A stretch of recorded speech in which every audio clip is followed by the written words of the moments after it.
పండుగలు వస్తే చాలు జనాలు సొంత ఊళ్ళకు ప్రయాణాలు గడతారు. సొంత బండ్లే కాకుండా ఆర్టీసీ బస్సులు రైళ్లల్లో మస్తు కిక్కిర్చిపోతుంటారు. ఏదేమో గానీ రైలు బండ్లు మాత్రం చాలా పిక్కటంగా పోతుంటాయి.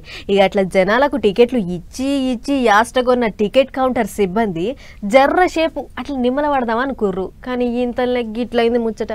హే బాబు వద్దయ్యా, ప్లీజ్ ప్లీజ్ వీడియో దియకుర్రి, జర పుణ్యం ఉంటది అని పానసరం పడుతుర్రు చూడుర్రి. గీళ్ళే ఆ టికెట్ ఇచ్చే సార్లు పెద్దపల్లి జిల్లా ఓదల రైల్ స్టేషన్ లో పనిచేస్తారు. అయితే పండుగ పూట మంచిగా బీరు సీసాలు తెచ్చుకొని ఆఫీసులనే చిల్లైదామని ఉపాయం చేస్తే దాన్ని ఓ అన్న వీడియో తీసి సత్రోలు చేసిండు.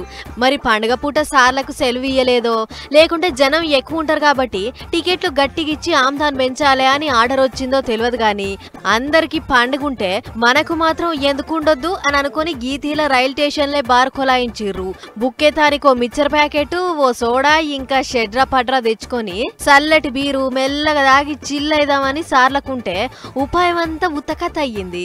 ఓర్వలేని జనాలు వచ్చి వీడియో తీసి మీరు చేస్తున్న కొలువేంది, ఈడ చేస్తున్న పనేంది, అసలు ఇది రైల్ స్టేషనా లేకుంటే బారా చెప్పుర్రి అని అడుగుతుంటే నన్ను కాదు నా వెనకమర్ల చెప్పు అని అనుకుంటా ఆడ నుంచి ఎగబడ్డారు.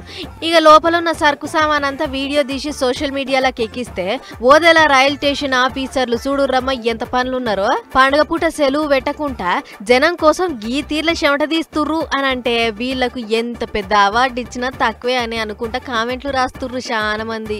మరి ముచ్చటైతే పెద్ద అధికారుల దాకా పోయే ఉంటది గాని గీ ముచ్చట చూసినాకనన్నా ఈ పనిమంతుల మీద ఎసొంటి చర్యలు తీసుకుంటారో ఏమో చూడాలి.